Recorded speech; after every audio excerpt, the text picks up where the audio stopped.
Greetings, ladies and gentlemen, and welcome to this latest edition of RE262, where I take old stories I've narrated and update them to modern audio standards. This particular story is called The Pagan Gods Watch with Amusement, as humanity still remember them by naming their mightiest vessels after them, long after they stopped worshipping them. When war against aliens breaks out, the old gods subtly aid the humans, not wanting the last homage to them to be taken lightly. Written by Perilous Platypus. Frontiersman Lucian Zan's blood flowed freely down his brow until it met his jawline. It pulled on the tip of his chin and then dripped downward, unnoticed and unimportant. How many are we looking at? I'm getting nothing but squid on the local. Jack Stud snorted. More than it's worth counting, he gave a helpless shrug.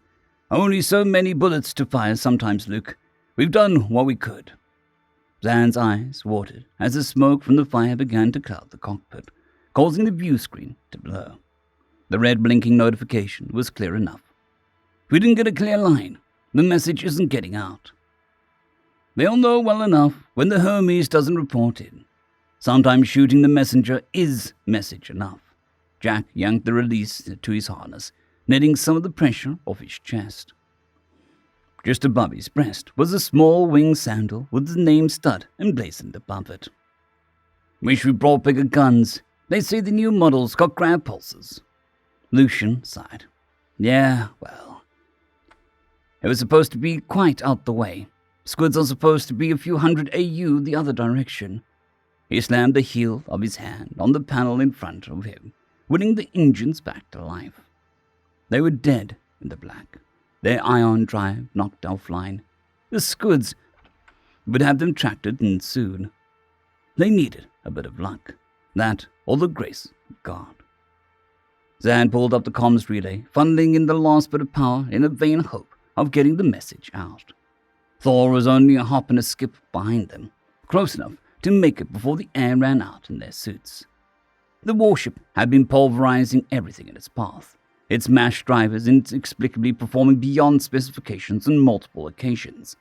His fingers flew across the panel, the spiderweb of cracks ignored as he attempted to call out. The last bit of power trickled down, the lights dimming in the ship. Auxiliary's almost gone, Jack called out. Lucian ignored him, his attention focused on the little red blinking notification on relay readout. Come on, you goddamned! A small flare appeared. The readout flickered for the briefest of moments to show a pair of winged sandals. The red notification blinked out and reappeared, a cool, minty green. Son of a bitch! Zan yelled out, It's out! The lights blinked out, shrouding the ship in darkness. What? Jack asked. The plexiglass helmet stored in his collar, unfurling and sheathing his head. A small 100% number appeared on his shoulder, indicating his oxygen supply. The relay! He got the message out. Thor should have it in a few minutes. Lucian frowned down at the locale. Probably not enough time to save our asses, but at least home has a warning that they've got squids pounding down their back door. Captain, we've got a priority inbound from the edge. Frontiersman ship Hermes. Distress. The comms officer swore. We've got squids, ma'am. Whole fleet of them. Hermes is disabled. Show it, and keep focused, Lieutenant. Send a relay back earthward, and let's get them some backup. Captain Lawless commanded, her steely grey eyes starting between the bridge crew. Captain, we don't know what we're up against. The message just said a fleet of squids. Comms Officer Lucas replied, even as he prepared the relay message back home. Let me worry about that, Lucas. Just get us there. She sat in a command chair, her shoulders squared forward. The golden lightning bolt emblazoned on her chest, twinkling in the light. This is the Thor! We've got the hammer. Frontiersmen Zan and Stud drifted in the black abyss, the oxygen numbers on their shoulders slowly ticking down. They did not speak. Each word would simply be a wasted breath, something neither could afford. Zan's number was slightly lower than Stud's, largely on account of the difference in their side. Zan also sweated a bit more, elevating his heart rate and generally causing him to burn up what little precious time he had left. But there was hope. Somewhere in the deep space was the Thor, All they needed to do was survive long enough to see it, not that they would know when it arrived. The view screen was dark along with the rest of the ship, the final spurt of energy used to launch the message that might save them. After a few minutes, there was a pressure on their backs, pressing them against their seats. They shared a glance, each knowing the truth of it.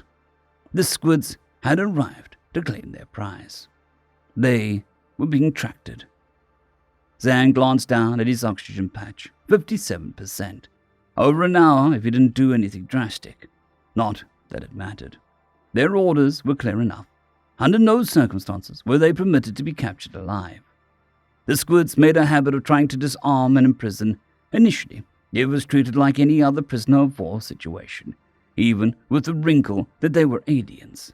We took some of theirs, they took some of ours. We did not make that mistake anymore. They took more than prisoners, they drained them. Knowledge, emotion, humanity. The fate worse than death. So they came prepared. Everyone who snapped a sigil on their chest and flew for Earth knew what the stakes were. Zan and Stud would simply be the next to do their duty. Zan didn't feel any anger over it. No rage. They had fought and lost. Zan would die a warrior in service of his home, and others would pick up where they left off. His only regret was the dead ion drive. He had hoped to make a bit of a bang as he shuffled off the mortal coil. But it wasn't in the cards. Zan turned to look at Stud.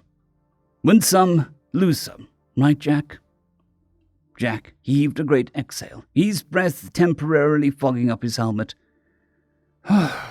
You don't want to wait till they open up the can. Zan wagged his head in the negative. Best make a clean go of it. Neither of us wants to get hollowed out. Jack sighed. Damn shame. We got the message out. The homies did what he needed to do. Then paused as the tractor stopped. Looks like it's the end of the road. It's been an honor, Jack. Zan unholstered his sidearm and began to raise it up, his finger moving to curl around the trigger. That explosion. Route 38 contacts local. Our faint blinker on distress. The rest are all calamari, comms officer Lucas called out, sliding his view panel readout to the main screen. Looks like the Hermes has its wings clipped. They've got them on a tractor. Captain Lawless took the information and then began to bark out orders. Helmsman, plot an intercept course for the Hermes. I want us up the ass. We'll get out and push if we have to. That'll take us into the swarm, Captain, Lucas began. I'm capable of reading the nav chart, Lucas. Just keep me up to date on where the tractor is at. Have they reacted to us yet? The captain cut in. No, ma'am. They're holding tight around the Hermes, Lucas replied. There's a bit of luck. She glanced to the side. Gunnery, let's drop the hammer. First volley on the tractor, second on the command ship if you can pick it out. Gunnery Jacobson nodded. Honored, Captain. He pulled the nav data from the helmsman and supplemented it with a firing solution. Almost immediately, the ship's lights dimmed slightly as the power was drawn towards the mash drivers running along the length of the ship. There was a muffled chonk sound as the first shots were released. The lights brightened momentarily, and in the process repeated. Hammer away. Captain Lawless just hoped their luck continued to hold. Thor was behind the times, which was how it ended up posted in the astral equivalent of the hinterland.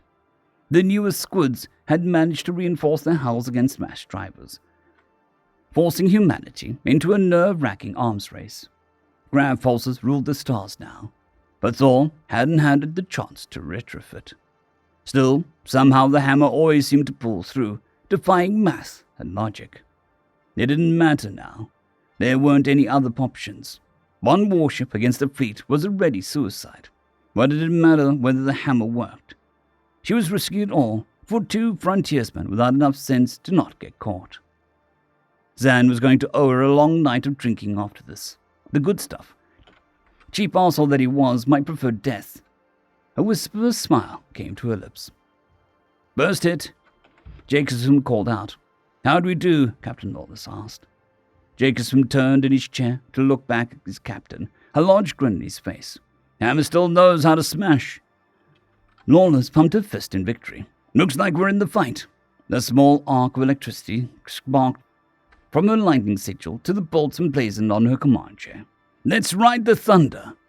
Cheers broke out. End of story. I would like to thank our T5 members and patrons, Casper Arnholtz, John Creighton, Vidmori, 050, Dragzoon WRE, and Elijah Silvercross. Thank you very much.